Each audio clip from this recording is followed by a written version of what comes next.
So, Lucy, for listeners here in Washington, can you share a little bit about who you are, your background, what shaped you, and what you care most about? So hi, my name is Lucy. I moved to Washington in July of 2023. Okay. Always wanted to move out west, try the out west thing, being from the Midwest. And I'm a market researcher by day. That's So awesome. I help with projects related to like consumer packaged goods and cosmetics. It's really fun. I like what I do. And I grew up in Indianapolis. I lived in Cincinnati. Go Skyline Chili. If anyone listening knows Skyline Chili, it's really good. And what is really important to me is just like connecting and meeting people and always being open to who you meet because you never know who you're going to meet. And yeah, that's what I say. Being open. You were just so awesome. Yeah, no, you were so warm and welcoming the first time we ever met, and so we just loved you instantly. Well, it's been fun whenever I see you guys. I love seeing you every month. We love it too. So, living and working in Washington State, how has your experience here influenced the way you think about state's economy and policy decisions? So something that I genuinely have questions about is like we have so many great anchor companies in the state. So like Seattle, we have Amazon, Starbucks, like all of these big corporate heavy hitters like Boeing, PACCAR. I could name, keep naming them. And then it's like we somehow have all this debt. And I think this is a microcosm of what's going on in our country today is how do we even begin paying this back? What does this look like? How did we get here?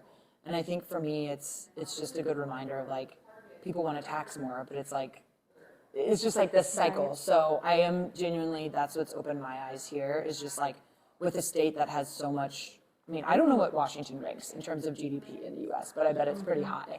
And like how it then has no money and has to tax people, just really interesting to me. All the like great industry that's here. I think that's a great point, talking about the microcosm effect, how the states are carrying debt and that's how our nation's carrying it, but where is that money going and why are they needing more? Right.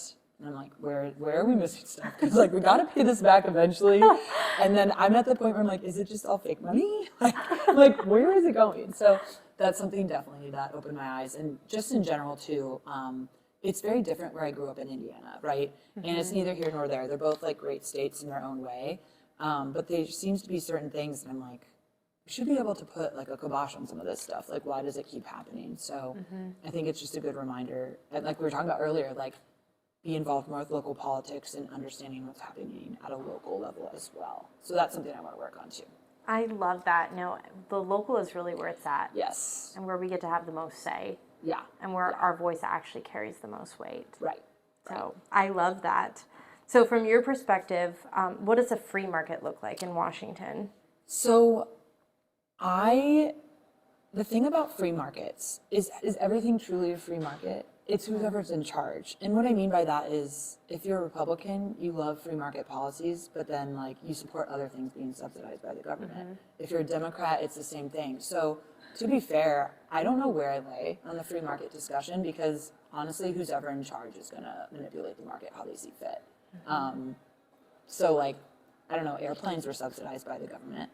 That's not truly a free market policy. If it were truly, or like banks collapsing in '08, they were also bailed out by the government. So that's not truly free market. So I think where I lay on that is like, is it really truly a free market? I think that's where the government comes in and helps with that. But really, I think it's who's ever in charge that pushes those policies.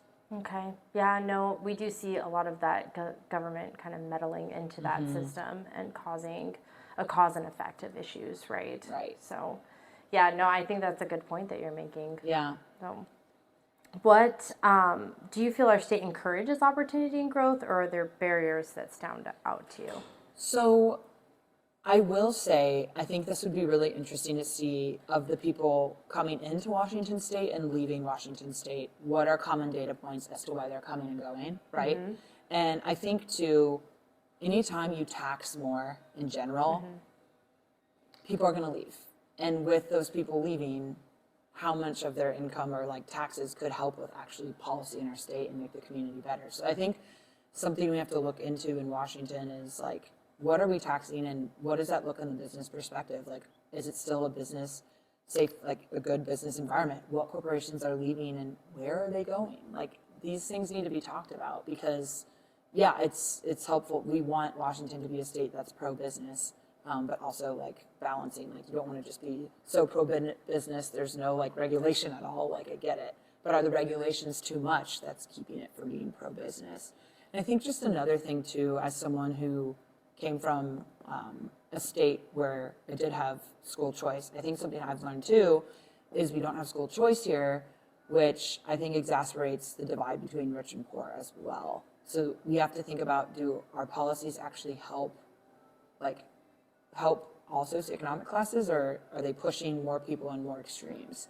And I think it's an example of school choice is letting people have the ability to decide where they want to go to school is like very key, and like education is the future. So that's another interesting thing. It is, and we do need more of that free market system in the education because it really helps that competitive edge. It makes these other schools want to do better. It even makes the private sector have to step up if they're seeing the public school system actually outpacing them. It makes sense why parents would then pull their kids out and put them in that public education, right? I think what I've seen is the free market principles that we have as a foundation in our country are not actually being acted out because of the over-government regulation.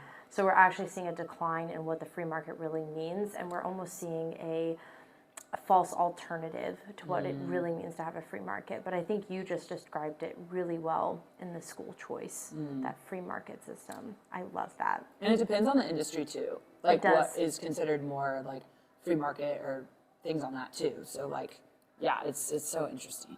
Yeah. No, I think that's why I love the Policy Center. Yeah, We learn so much. There's so much nuance. Yeah, I'm like, I could learn more. I need to read more about policy. Oh, so I love that. If you could change one Washington state policy tomorrow, what would it be? Oh my gosh. I mean, I would like to go back to like the school choice. I also think just like, I don't think it's smart to keep taxing the rich because they're going to then leave your state. I mean, we lost Jeff Bezos to like Florida. And say what you want about Amazon or whatever, but like sometimes I look at like CEOs of companies and I'm like, they technically have employed so many people, right? And the GDP of our country, and like so many people have jobs because of Amazon. And I feel like people forget that like you cannot want to support Amazon, but then like the very same POS system you're using is powered by Amazon Wi-Fi. And it's just like this whole thing, like people, you can't, when you do that, people are going to then leave your state, which then like can lead to other things leaving, like innovation and other things. So just being mindful and having an awareness of like what it actually means to tax the rich, but like not fully understanding what they've all done for our economy as a whole and maybe for your own job. That is such a good point. Yeah. I mean, if you think about even how Amazon has helped UPS, FedEx, right. You know, different shippers, USPS, you know, the times that they're shipping and moving material and goods right. through that mail system. Right. And if you don't like Amazon, then why are you a Prime member? Like, it's like this whole, I don't know, I just feel like people need an awareness of like what that actually means on a societal level versus like the actual person itself. So, yeah. Oh, I love that. So why is it especially important for young professionals in Washington to engage in state and local policy right now? What's at stake for our community if they don't? Yeah, and I'm speaking as someone like I can always be better in local policy. Like I'm not here to say I know all the local policy. Frankly, like I hear tidbits here and there, but I feel like that's the whole reason to go to Washington policy events, because like you get those good snippets, or like whether it's like a law panel or like a mentorship panel, like it doesn't mean you have to know every single thing, but I think it just goes to the whole point of like when you live in a city, like be a part of that community. And like that can look different, right? Like I could be better at understanding the local policy and all that, but like I also like to be involved with Washington policy because I know we're bringing people that can like help me understand that or like meet people through that. So I just say being open to the community you live in, and that will just expose and lead to more questions about things in general.